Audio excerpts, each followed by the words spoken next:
There's something undeniably magical about the lottery. The mere idea that with one lucky ticket, you can go from counting pennies to buying Ferraris. But not everyone who wins the lottery ends up living the dream life. Some people's tales are more about yachts sinking than they are about yachts. The dream should come true when the stars align and the winning numbers line up, right? That is, until your name appears on the list of the most foolish lottery winners ever. These folks prove that money can't buy wisdom, and sometimes it seems like it can't even buy common sense. Let's dive into the most jaw-dropping, face-palm-worthy tales of those who hit the jackpot and somehow still manage to lose everything. Get ready to meet the people who turn millions into nightmares, starting off with...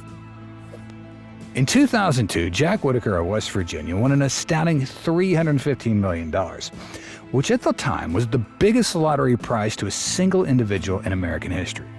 After obtaining that much money, you'd expect everything in life to be sunshine and rainbows, right? Not for Jack, please. His tale soon became one of the most heartbreaking accounts of excess, sorrow, and loss. You'd think that Jack, who was already a millionaire when he won, would know how to manage money. However, he blew his newfound riches on strip clubs, gambling, and extravagant presents rather than spending it wisely. In theory, that may sound enjoyable, but Jack's life quickly got out of control. First, he started handing out enormous amounts of money to friends and strangers alike. Philanthropy's great, but when you've got people literally lining up to get a slice of your fortune, it's easy to lose track of where it all goes. Then the lawsuits started to come in. Yes, he was sued for a variety of reasons, including false allegations and unfulfilled promises.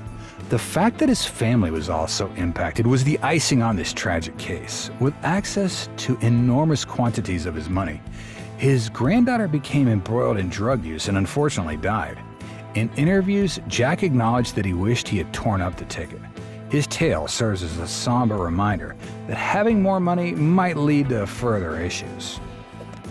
His triumph turned him from rags to riches, but was as Pyrrhic as a victory as one could imagine. Carroll is famously known as the king of shavs for his extravagant lifestyle decisions. He spent millions on cars, drugs, and guitars. In one night out with the boys, he'd blow your mortgage and veil budgets. He was once accused of splurging 2,000 pounds a day on cocaine, and his mansion hosted so many wild bashes, police would be called to contain the anarchy. But the money didn't last. A few years later, Carroll had gone completely broke. His fancy cars were sold, his mansion started to crumble, and as the money ran out, so did those once-called friends. Carroll would even return back to it, as fate has peculiar ways of returning us to our beginnings. The next person on this list has the same tragedy, but with a twist. You would assume that hitting the lottery once would be an uncommon and momentous occasion. What if we were to win it twice? New Jersey resident Evelyn Adams triumphed over the lottery twice, in 1985 and '86, defying the odds. Her wins came to a total of $5.4 million. She'd be set for life, surely. Not exactly. Evelyn's had proved to be her undoing. Rather than allocating her winnings for investment or putting them down for a rainy day, she took her millions and lost endless hours playing the slots in Atlantic City.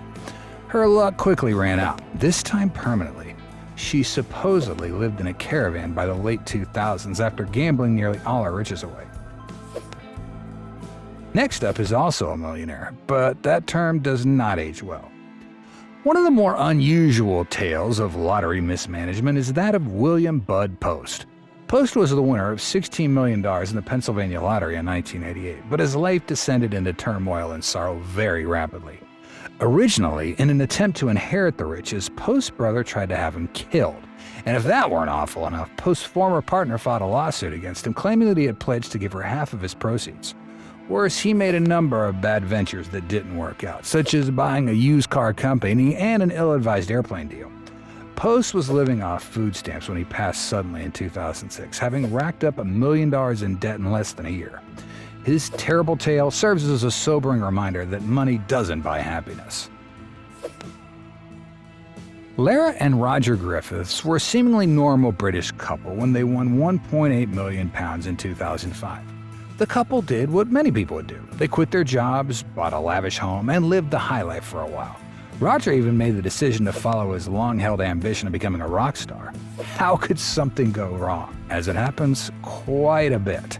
Their spending patterns were far from frugal. They lavished on expensive clothing, fancy automobiles, and far-flung trips. However, their investment in Roger's music career, which never really took off, is what ultimately destroyed their work. Their marriage failed along with the money. Roger blamed his lotto victory for ending the couple's marriage, and they eventually divorced. When they got broke in 2013, Lara said that winning the jackpot had ruined her life. Callie Rogers, who was only 16 at the time, won an incredible £1.9 million from the UK National Lottery in 2003. At that age, it's hard to know what to do with that kind of money, and Callie unfortunately didn't get any guidance. With her money, Callie bought herself stylish clothes, opulent vacations, and extravagant parties. What was alarming, though, was that she decided to pay over 18,000 quid for the treatments alone and had multiple plastic surgeries. She also developed a dangerous drug addiction, which significantly reduced her riches. By 2013, sources stated that Callie was living on welfare, destitute, and had attempted suicide numerous times. Sadly, she proceeded to state that winning the lottery was the worst thing that had ever happened to her. She used to lead an extravagant lifestyle, but nowadays she is in favor of stricter age limits on lottery participation. Not only did Curtis Sharp win $5 million in the 1982 New York Lotto, but he also became well known for the manner in which he spent his wealth. Curtis has a reputation for living a lavish lifestyle. He drove expensive cars, had multiple houses, and made extravagant purchases. He began to become somewhat famous and was often seen showing off his winnings while wearing a furry coat and a top hat. Curtis's passion for the good life, however, came at a price.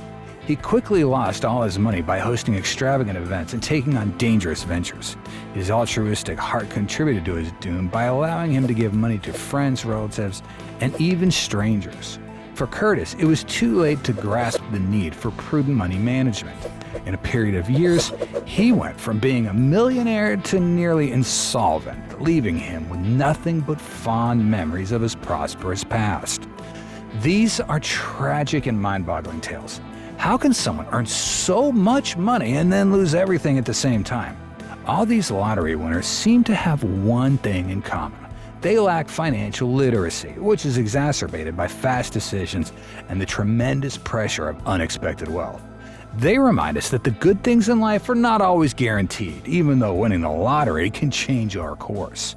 That means the next time you buy a ticket and start dreaming about that property, you should also imagine that you're working with a financial advisor. We're committed to releasing 3 videos a week. Like, share, subscribe, and hit the bell icon for more luxury videos.